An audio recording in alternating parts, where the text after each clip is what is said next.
అందరికీ నమస్కారం అండి. సో, లాస్ట్ తెలుగు క్లాస్‌లో మనం వర్ణమాల గురించి నేర్చుకున్నాము.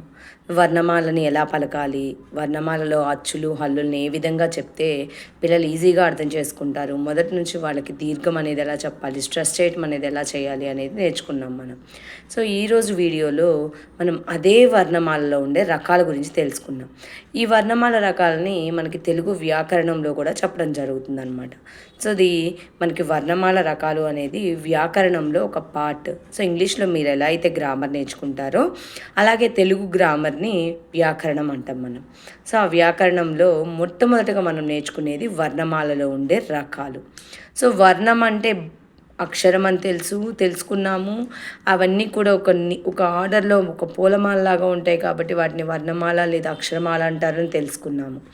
అయితే ఈరోజు క్లాస్లో ఆ వర్ణమాలలో ఉండే రకాలు ఏంటనేది తెలుసుకుందాం. మామూలుగా వర్ణమాలను మనం రెండు రకాలుగా నేర్చుకుంటాం. అచ్చులని, హల్లులని అని తెలుసుకున్నాము. ఇంకోటి ఉభయాక్షరాలు, అది సున్నా విసర్గ. దాంతో మనకి ఇప్పుడు పని లేదు. సో, అచ్చులు, హల్లులు, ఏవైతే అచ్చులు హల్లులు ఉన్నాయో ఆ అచ్చుల్ని హల్లుల్ని కూడా మనం పలికే విధానాన్ని బట్టి వేరువేరుగా విభజిస్తారు. అవేంటి అంటే అచ్చులు వచ్చేసి రెండు రకాలుగా విభజించారండి. ఫస్ట్ వన్ హ్రస్వాలు, రెండవది దీర్ఘాలు. సో, హ్రస్వాక్షరాలు అంటే ఏంటి అంటే దీర్ఘం తీయకుండా పలికే అక్షరాలు.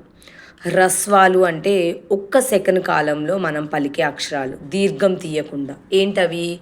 ఆ, ఈ, ఊ, రు, ఏ, ఓ అక్షరాలు. అలానే రెండోది దీర్ఘాలు.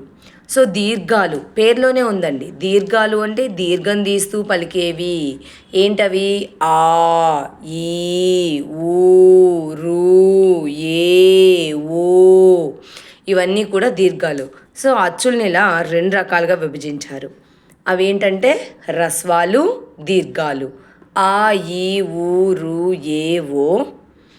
ఆ, ఈ, ఊ, రు, ఏ, ఓ. సో, ఇలా రెండు హ్రస్వాలు, దీర్ఘాలు అని విభజించడం జరిగింది. సో, నెక్స్ట్ వచ్చేసి హల్లులండి. హల్లుల్ని ఎన్ని రకాలు విభజించారు? 5 రకాలుగా విభజించారు.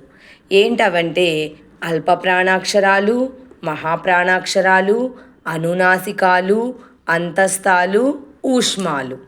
సో, ఇందులో ఫస్ట్ వన్ చూద్దామండి. అల్ప ప్రాణ అక్షరాలు. పేరు చూడండి, అల్ప ప్రాణ అక్షరాలు. అల్ప ప్రాణ అక్షరాలు అంటే తేలికగా పలికే అక్షరాలు.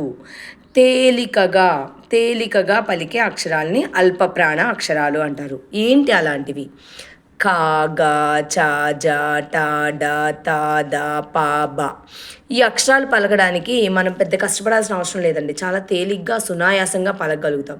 కాబట్టి వీటన్నిటిని కూడా అల్ప ప్రాణ అక్షరాలు అంటారు. ఇంకా రెండవ చూడండి, మహాప్రాణ అక్షరాలు. సో, మహాప్రాణ అక్షరాలు అంటే ఏంటి అంటే గట్టిగా ఒత్తుతూ పలికేవి. ఏంటవి? ఖ, ఘ, ఛ, ఝ, ఠ, ఢ, థ, ధ, ఫ, బ. సో, ఈ అక్షరాలన్నీ కూడా మనం గట్టిగా స్ట్రెస్ చేస్తూ గట్టిగా ఒత్తుతూ పలుకుతాం కాబట్టి వీటిని మహాప్రాణ అక్షరాలు అంటారు. సో, ఇక థర్డ్ వన్ అనునాసికాలు. అనునాసికాలు అంటే అర్థం, అను అంటే అక్షరం అండి, నాసికం అంటే ముక్కు. సో, అనునాసికాలు అంటే ముక్కు సహాయంతో పలికే అక్షరాలు.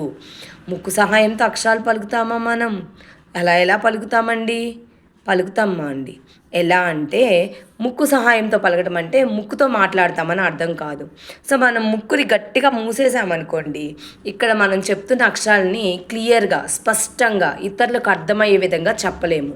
అవేంటంటే ఇన్యా, ఇని, అణ, నా, మా.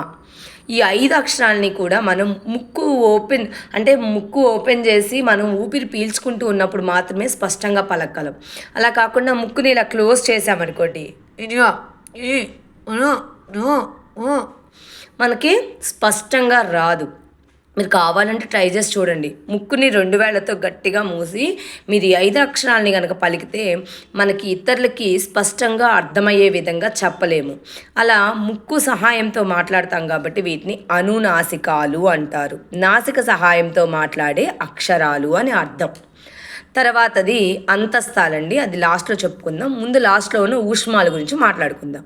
ఊష్మాలు, ఊష్మాలు అంటే ఊదినట్లు శబ్దం వచ్చేటట్లు మాట్లాడే అక్షరాలు, ఊదిన శబ్దంతో మాట్లాడే అక్షరాలు ఏంటవి అంటే స, ష, స, హ. ఈ 4 అక్షరాలు పలికేటప్పుడు శబ్దం వినండి. స, ష, స, హ. ఇలా శబ్దం వచ్చేలా మాట్లాడతాం కాబట్టి వీటిని ఊష్మాలు అని అంటాము. సో ఊష్మాలకి అలాగే అనునాసికాలకి మధ్యలో ఉండే వాటిని అంతస్తాలు అంటారు. ఏంటంటే అవి యా, రా, లా, వా. అంతస్తాలు అంటే మధ్యలో ఉండేవి అని అర్థం. అంతస్తాలు అంటే మధ్యలో ఉండేవి అని అర్థం. సో అనునాసికాలకి ఊష్మాలకి మధ్యలో ఉంటాయి కాబట్టి వీటిని అంతస్తాలు అంటారు. అవి యా, రా, లా, వా అక్షరాలు. సో ఇదండి ఈరోజు మన మొత్తం వర్ణమాల రకాలు. సో వర్ణమాల అంటే అక్షరమాల అని అర్థము. అందులో ఉండే ఆ నుంచి బండ్రా వరకు అక్షరాలని మళ్ళీ వేరువేరుగా చెప్తాము. అచ్చుల్ని హ్రస్వాలు, దీర్ఘాలు అని, హల్లుల్ని అల్పప్రాణాలు, మహాప్రాణాలు, అనునాసికాలు, అంతస్తాలు, ఊష్మాలు అని. సో ఇవి వర్ణమాలలో ఉన్న రకాలు. ఈరోజు క్లాస్లో వీటి గురించి మనం తెలుసుకున్నాం. నమస్తే అండి.